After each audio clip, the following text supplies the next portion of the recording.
From 52 to 1954, he was Press Secretary of the Lebanese Embassy in Washington. He was head of the Arabic Department at the United Nations Secretariat in New York from 1955 to 1960. First Council of the Lebanese Ambassador in Paris from 1960 to 64. The Ambassador to Ghana and concurrently Togo and Chad from 65 to 67.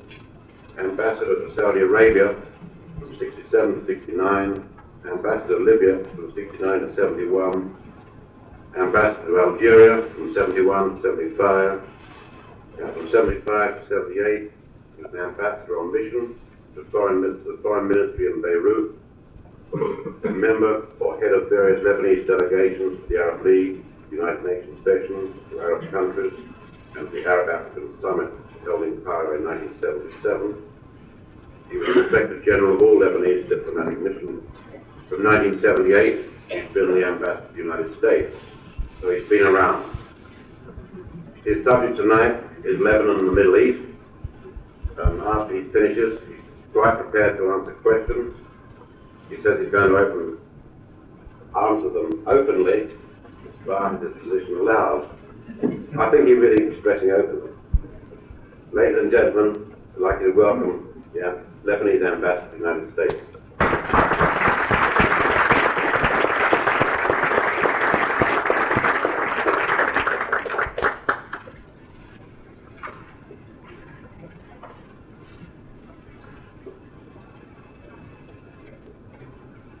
Thank you.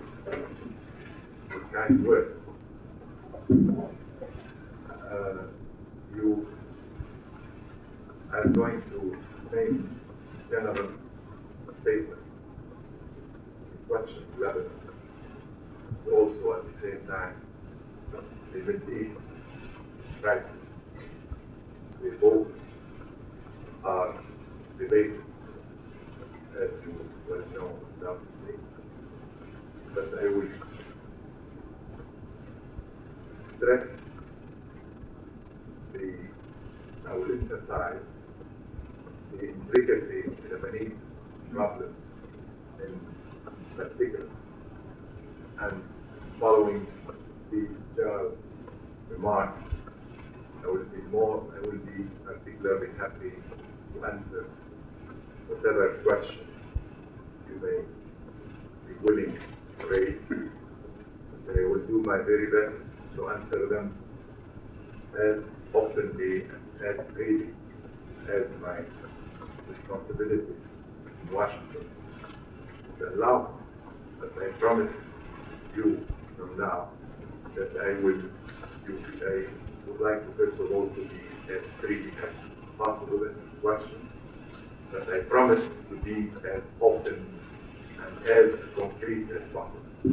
So don't hesitate to ask any question you'd like to ask.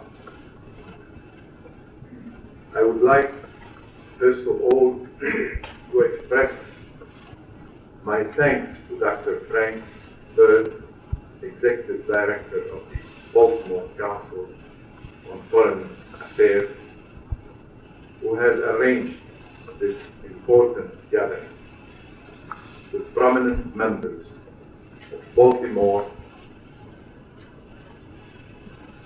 economic, political, and academic community, offering me the opportunity to give you an idea of the magnitude of the problem facing Lebanon and its determination to remain a dynamic state, a leading economic and intellectual center for the Middle East and the Arab world, as well as a prosperous oasis of liberty, democracy, and basic human rights and values. I'm pleased to regard this invitation as an expression of friendship and as a gesture of goodwill towards my country on the part of the Baltimore Council on Foreign Affairs, and all of you, ladies and gentlemen, who are present here tonight. You all know that Lebanon lies at the eastern end of the Mediterranean Sea, and of all the Near Eastern countries, it is in a class by itself. This its rich and varied historic experience, its geographic features, and the genuine vitality and imagination of its population, all created for this small country a particular identity and personality of its own. In order to give you a vivid and clear outlook of the present Lebanese crisis, it will be important to recall Lebanon's struggle for its independence in 1943 and to emphasize the essence of the Lebanese national problem, which constituted the very foundation of our state. This fact, together with the Lebanese constitution, have been governing Lebanon's political life since 1943.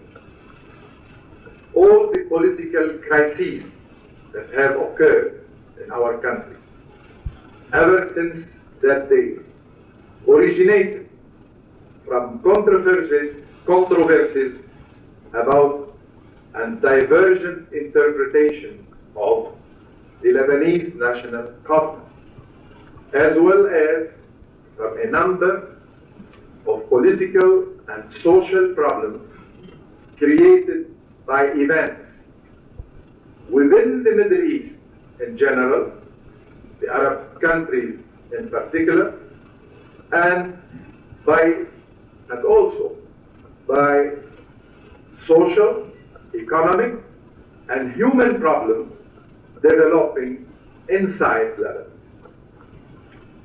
But the fact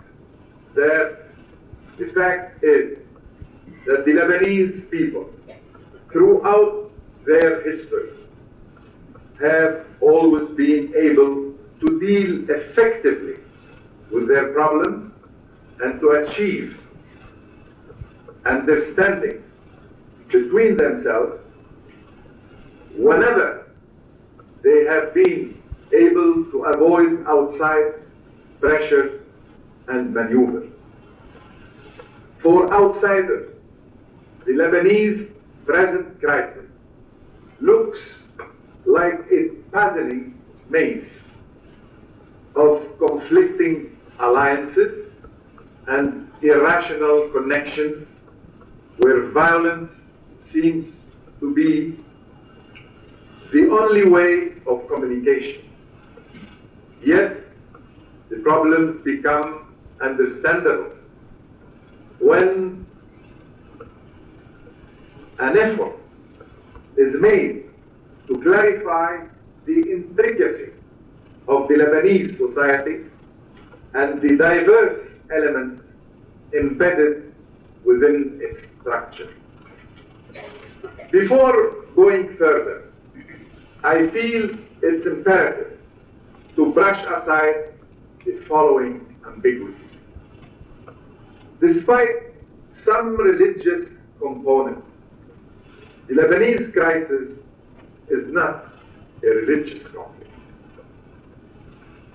The religious identification is only one of the variables which explain the political behavior of the Lebanese parties involved in the Lebanese crisis.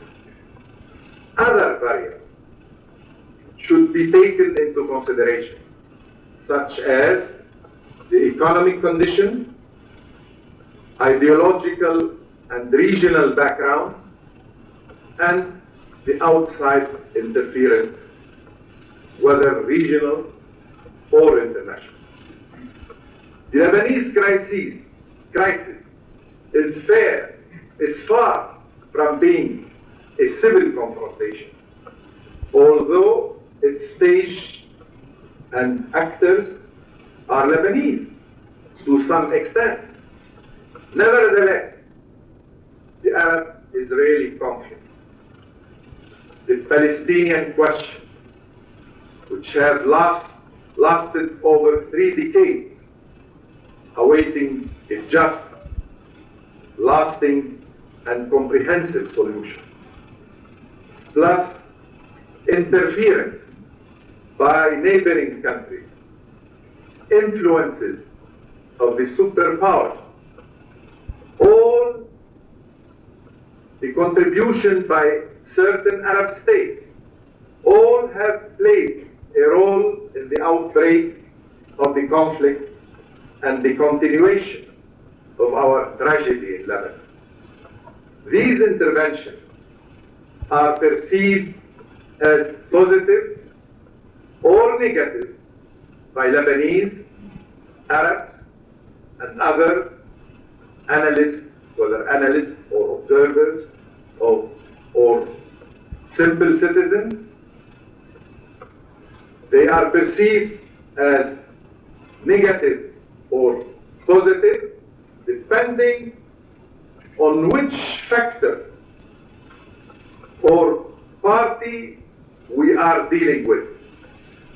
However, we can safely say that all external elements have played a negative role, and that any solution should include the means to disengage and neutralize them in the first place and as soon as possible. The Lebanese government has been criticized for its inability to deal effectively with the crisis. But a careful review of the past 7 years events shows that the legal authorities have simply been cautious and had to follow a policy within the means at their disposal. There is no doubt that any solution should include the strengthening of the Lebanese legal and central authorities and the reinforcement of the Lebanese army. Above all, any solution which would lead to dismemberment or partition of the country and to the institutionalization and such a solution, and the institutionalization of the present many states within the country should be refused and avoided. Such a solution will serve neither the true, vital, and permanent interest of Lebanon as a whole, nor the interest of the region and the Arab countries in particular. It will, in addition, jeopardize our friends. It will hurt the interest of our friends in the outside world, most particularly the Western countries, and particularly among the Western countries, the United States. Prior to the battle for independence, engaged and won by the Lebanese people in November 1943, prominent Lebanese leaders laid down the foundation of the new independent state. This unwritten agreement concluded between the two outstanding Christian and Muslim leaders, Sheikh Bishar al-Khoury and Riyad al-Solh, subsequently approved and supported by the Lebanese people, contained 5 major points. 1, it was agreed that Lebanon would be thenceforward a completely independent state. the Christian communities would cease once and for all identifying themselves with the West, and the Muslim communities would in turn commit themselves to preserving Lebanon's independence and to preventing its merger with any other Arab state. Two, although it was agreed by all that Lebanon was an Arab country with Arabic as a mother tongue, it was also admitted that Lebanon would not sever its long-standing spiritual and intellectual ties with the West. Three, Lebanese leaders, Christian and Muslim alike, agreed that because Lebanon, being a member of the Arab family, should always cooperate with Arab states and should not take sides with any one state against another. 4, posts held in public office should be distributed equally among the recognized religious communities. 5, the 3 top government posts, those of President of the Republic, Prime Ministers, and the President of the Chamber of Deputies, would be held effectively by a Maronite Christian, a Sunnite Muslim, and a Shiite Muslim. Despite a strong opposition on the part of the French mandatory power, all Lebanese, Christian and Muslim alike, all parties and organizations established a unified front and organized nationwide resistance against all French attempts designed to delay or impede Lebanon's full independence. The whole country enthusiastically supported the legal authorities together with Britain, the United States, Soviet Union, and all the Arab countries, refused any cooperation with the French authorities. Refusing any cooperation with the French authorities. The 1943 National Pact is the embodiment of the Lebanese people's will to become fully independent within the framework of the friendliest relations with all sister Arab countries, as well as their openness and lack of prejudice towards all nations of the world. Lebanon achieved its independence in conformity with its long-standing interests, originating from its central position in the Arab world and from its historic relations from time immemorial with many countries of both the ancient and modern world. All this constitutes for us today a valuable asset and a legacy which should never be overlooked. The Lebanese heritage has always been based upon the belief in spiritual, ethical, and intellectual values, as well as on the principles of freedom and respect for human rights.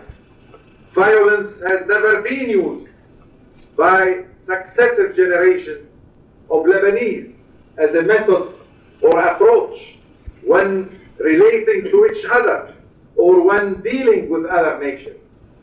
History tells us that outside intervention has always been the root cause of any period of internal troubles and unrest within Lebanon. These interventions have always maneuvered the Lebanese people and forced them to renounce their true nature and adopt non-characteristic reactions and behavior directly attributable to this interference. Since 1943, Lebanon has sustained the following crises. In January 1948, following the signing of a monetary agreement with France and the refusal by Syria to act similarly, difficulties arose between the two countries, which led to the abrogation of the Higher Joint Council of Customs and Common Interest in 1950. The second crisis took place in 1956, following the tripartite invasion of Egypt by Great Britain, France, and Israel, and the refusal of Lebanon to break diplomatic relations with France and Great Britain, as did all the other Arab countries. On March 10, 1957, the question whether Lebanon should or should not adhere to the Eisenhower Doctrine against Soviet expansionism created internal tension between supporters and opponents of this American move. In February 1958, Syria and Egypt proclaimed a union between the two countries and became the United Arab Republic. Both events, together with the parliamentary elections of 1957 in Lebanon, led to a third crisis in our country, the crisis known as the 1958 crisis. Neither the Arab League nor the United Nations have been able to solve it. Following the outbreak on June 14, 1958, of the Iraqi Revolution, the United States government sent troops to Lebanon, hoping to stabilize a volatile regional situation where Soviet influence was increasing. A new period of stability started in Lebanon with the election of General Fuad Shihab as President of the Republic of Lebanon. In the mid-60s, the Palestinians started their military build-up and activities inside Lebanon. The Lebanese reactions to this new development were not only different, but often conflicting.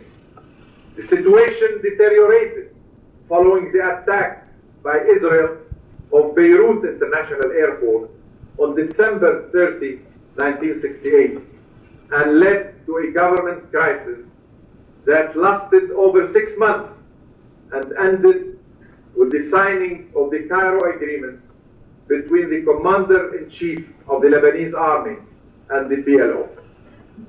6, by the end of 1970, the number of armed Palestinians increased greatly in Lebanon, and as a result of Black September in Jordan.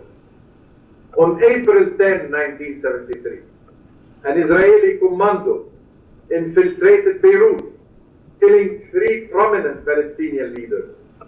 This event led to the resignation of the government and contributed to a further deterioration of the internal situation, particularly when a major clash occurred between the army and the Palestinians following the kidnapping of 3 Lebanese soldiers by the PLO. Syria then closed its borders with Lebanon, and the Arabs exerted strong pressures on the Lebanese government to stop its military action conducted under those circumstances. In 1974, the President of the Republic advocated the Palestinian cause at the United Nations on behalf of all the Arab states. This move was in accord with Lebanon's long-standing policy of support for the Palestinian question. But unfortunately, this action did not smooth the increasing tension between the Palestinians and the Lebanese authorities. Several unfortunate developments of internal and external nature complicated further the political situation and destabilized the whole country and gradually paralyzed the normal, effective functioning of both the army and the government.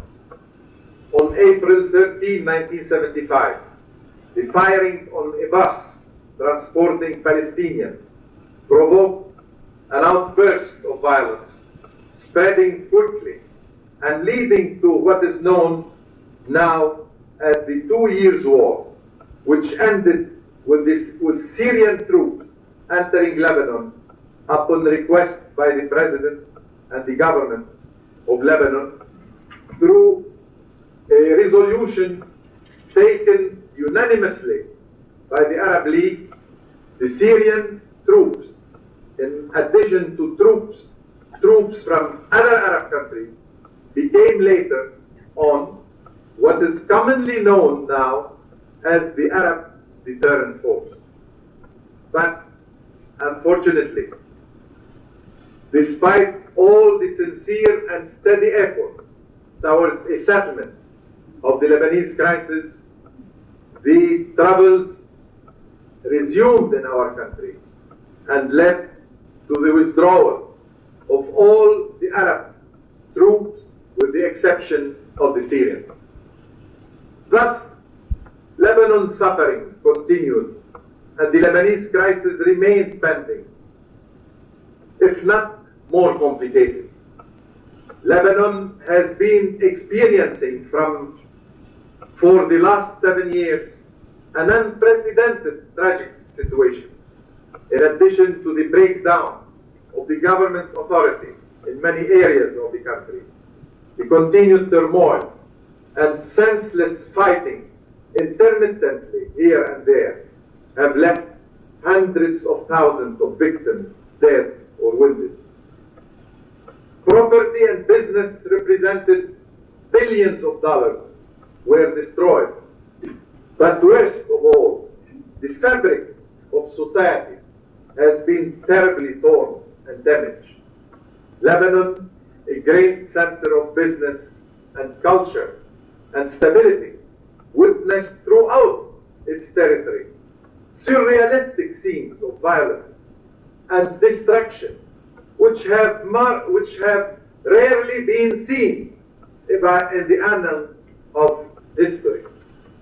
All Arab, international, and other friendly countries attempt to solve the Lebanese crisis together with the steady efforts of the President and the government of Lebanon have not been crowned with success. All measures and initiatives taken by the Lebanese government, by honest Lebanese citizens, both Christian and Muslim alike, who all want to see sanity, equality, security, and stability restored, have improved the situation to some extent, but have not solved the crisis. Violence is still rampant. Parts of the country are still beyond the reach of the central legal authorities. Lebanon's basic institutions are unable to function properly, and the Lebanese people are unable to live in peace and harmony. All this because outside forces, which have always caused frictions and differences inside Lebanon for their own purposes, continued their interference in our country's affairs through covert plans and policies, sometimes having nothing to do with Lebanon. The multitude of factions which control many positions, many portions of the country, do not represent, in reality, the true will and wishes of the great majority of the Lebanese people. Many of these factions represent only conflicting outside forces and are taking advantage of an unfortunate chaotic situation to fight out their own disagreements on Lebanese territory. Our legal authorities, under the leadership of President Sarkis, faced this painful situation with courage, perseverance, and patriotism, searching for the most efficient and acceptable ways to enable Lebanese to resume their normal daily life. The Lebanese authorities made a supreme effort to achieve national accord by extending its control throughout Lebanese territory.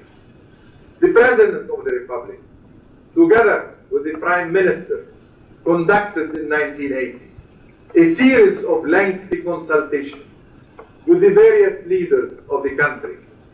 The basic principles on which they all agreed were embodied in an historic document presented to the nation in the President's address on 5 March 1980. This was summarized into 14 points and unanimously approved by the Council of Ministers. The principles contained in the presidential address had two main objectives. One, to alleviate fears held by certain groups of Lebanon, the Christians.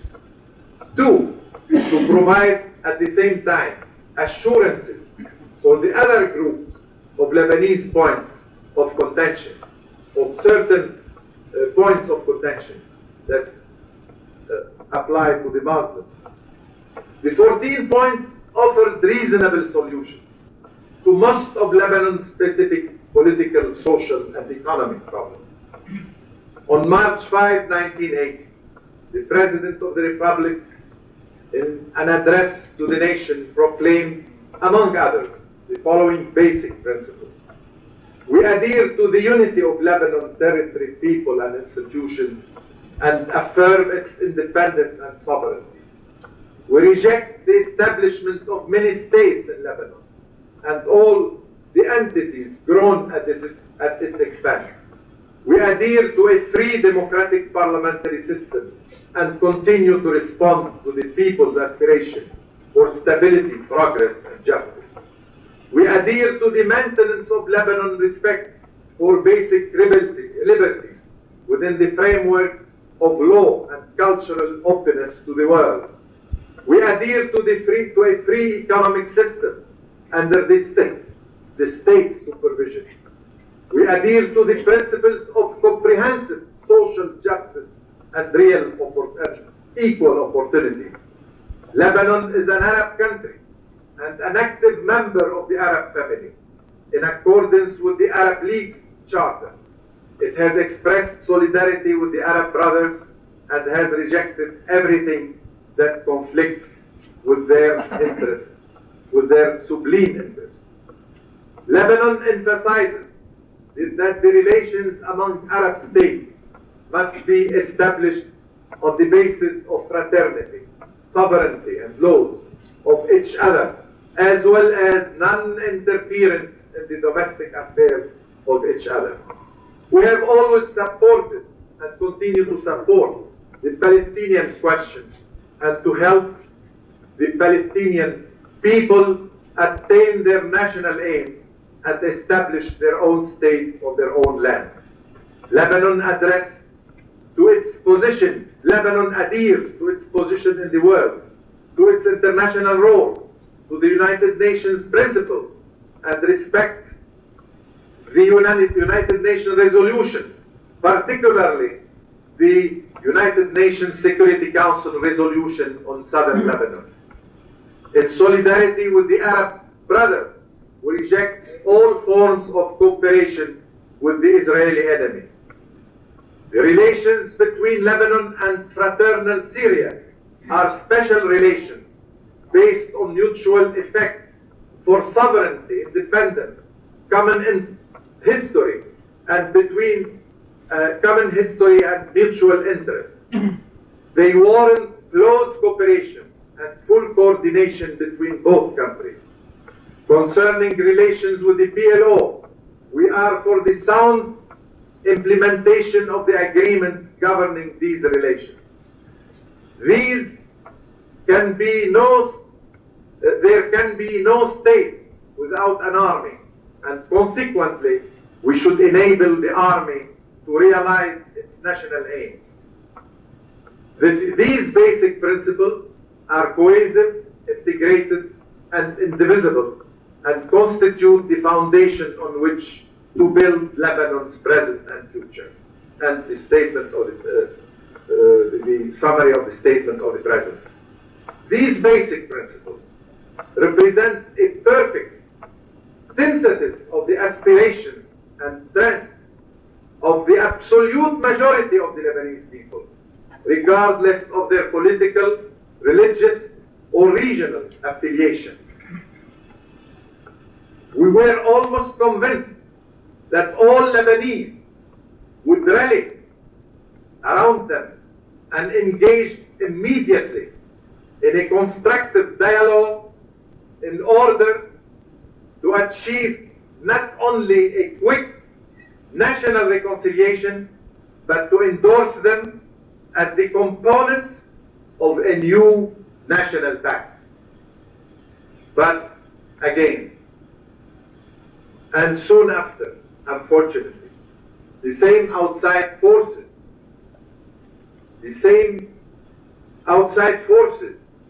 resume their tactics and maneuvers and their attempts to settle their differences on Lebanese soil, conducting their power games with such obstinacy and through forces operating from within and outside the country, using heavy weaponry and sophisticated weapons, destroying villages, towns, and cities, dismantling our institutions and industries, and killing and maiming thousands of innocent victims. Why did Lebanon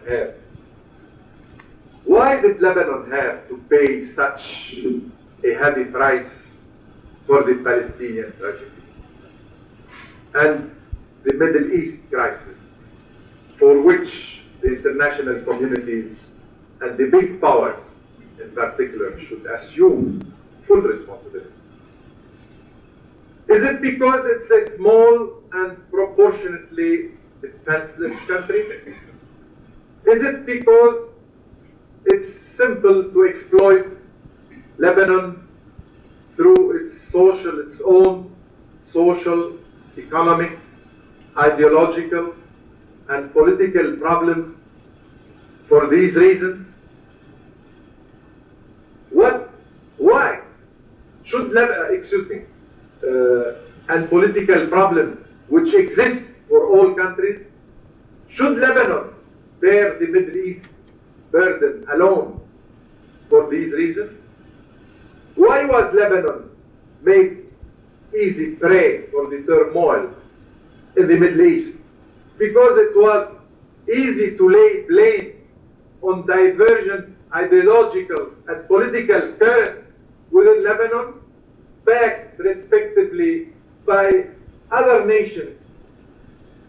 Why did Lebanon become the scene for acts of indescribable violence for which an untold number of its sons were victims, unaware of the reason of their martyrdom?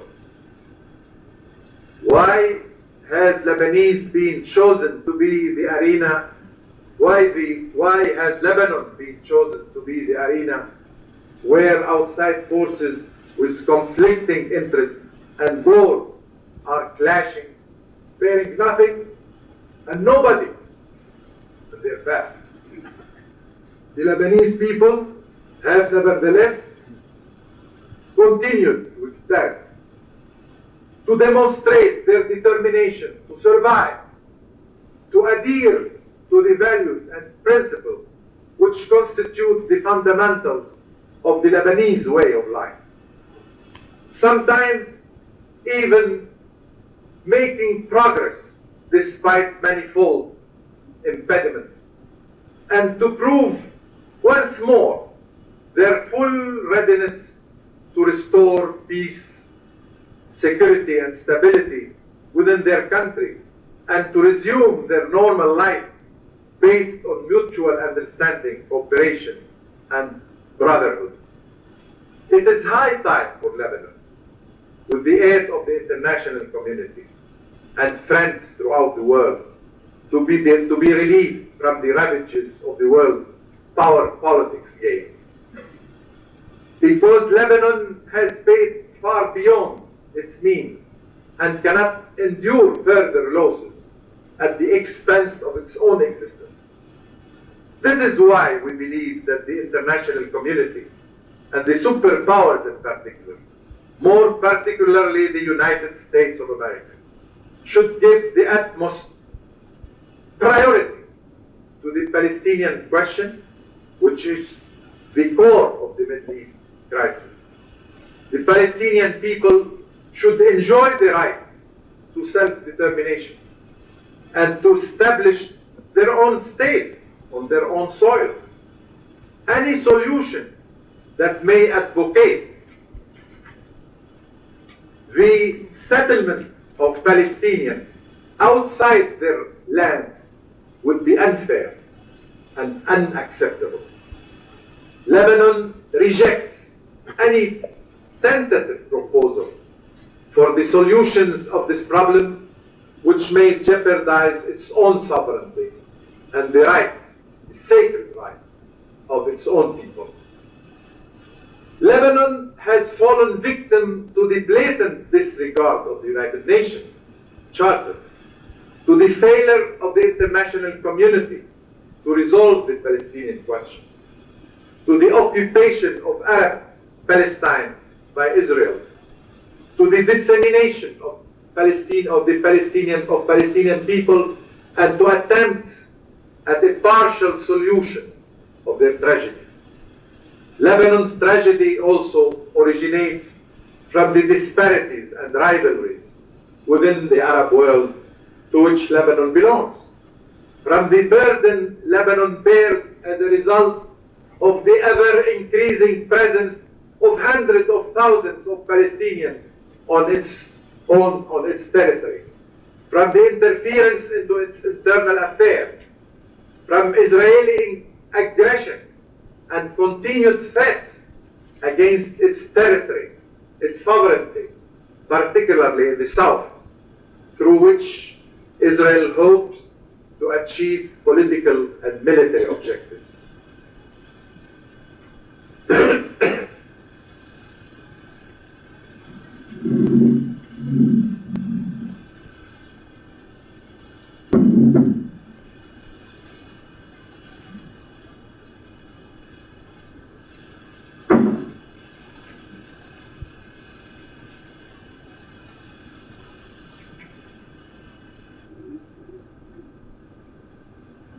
Israeli thrust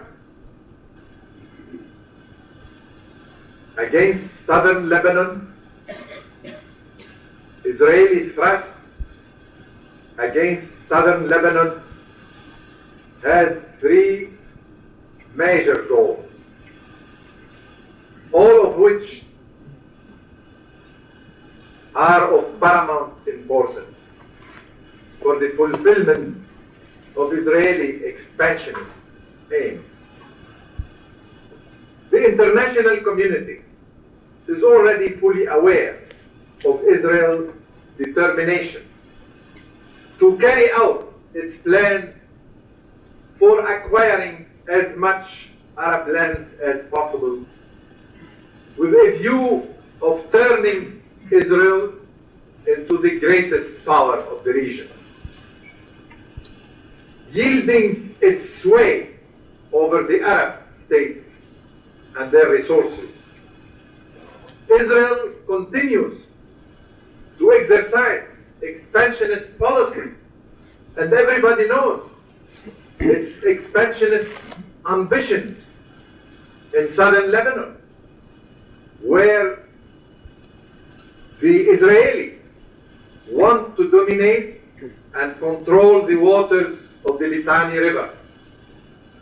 The second objective of Israel is to wipe out the concept of Lebanon as a model Arab state, illustrating peaceful coexistence among all citizens, regardless of religious or political affiliation. The third goal of Israel in southern Lebanon is to use every pretext and excuse of any activity of frustrated Palestinians in southern Lebanon in order to achieve their military and political aims. Israel is trying to turn southern Lebanon into an arena of intense confrontation with the Palestinians and ultimately with the Arab state. The dimensions of this dangerous situation are such that it may well carry out